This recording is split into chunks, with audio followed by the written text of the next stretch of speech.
it started with, I had decided I wanted to start writing. I always enjoyed writing, and I was, I was still working as a landscape architect, but I thought I wanted to start writing, and they always say to write about something you really love, and so I decided I want to write an article about artichokes. And another friend of mine from high school, from Kansas, was then an editor at the Dallas Morning News for the Today section, and it included the food section. And so she told me if I wrote an article about artichokes, that she would try to get it published in the Dallas Morning News. And so this was my goal.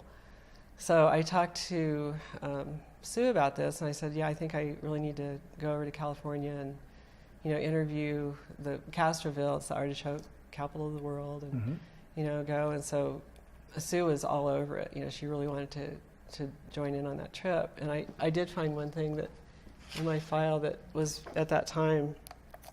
This is a beautiful photo of an artichoke. And it says at the bottom, Dear JG, oh my God, doesn't this look like artichoke heaven? Castroville or bust, call me S. So we made our first kind of scouting trip. She and I went over there together, and it was in spring during this harvest.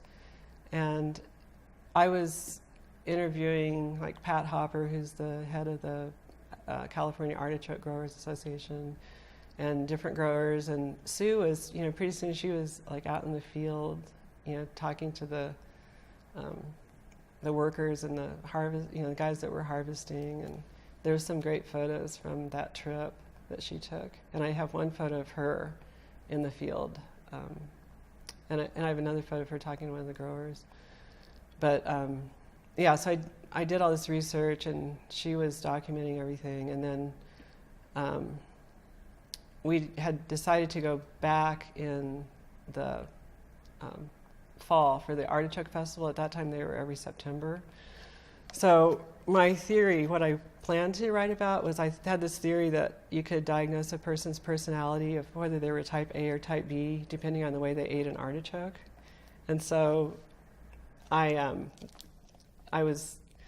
developed this artichoke survey, of like one page of questions, and asking people about how they ate an artichoke and how they'd scrape with their upper or lower teeth and blah, blah, blah.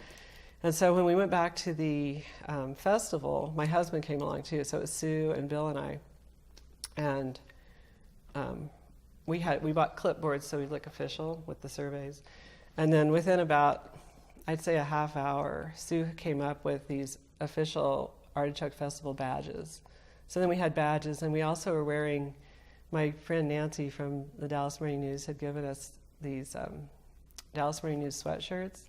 So we wore those and acted like we were from the Dallas Morning News. She was a little appalled at that. But so that's how it started. And then we were doing the surveys, and I was later in line for the hot air balloon ride. Sue, so while we were there, she had this idea of doing this shoot of Marilyn Monroe was the first artichoke queen back in the 40s before she was discovered. And then she was also the first Playboy centerfold. And then years later, Bette Midler was in that movie, The Rose, and she, for her promotion, there was a shot of her in the same pose of Marilyn Monroe for the Playboy centerfold, and she was covered with rose petals. And so Sue remembered that photo, and she was on the phone with Running in Flagstaff. This was before email or Google, trying to get a copy of it so she could see it. And in the meantime, she was talking to different growers to see if it was even feasible to pull this kind of a shoot off. And we had talked about it the night before a little bit, and so she was really excited about that. And yeah, I was in line for this hot air balloon ride, and she came and snagged me and said, "Hey, do you want to do this shoot? I've got the artichokes lined up." And so I still never have been on a hot air balloon. Oh, you didn't get to go?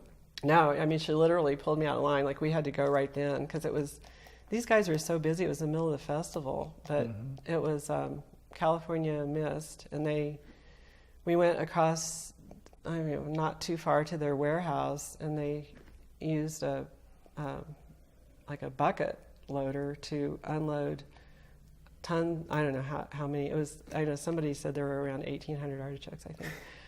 and just dumped him on the floor of this warehouse. And then they so I was actually wearing a bathing suit underneath, but it was like strategically placed to look like I was completely naked in a sea of artichokes. And so then Sue was up on this lift overhead doing the shoot, and it happened that fast.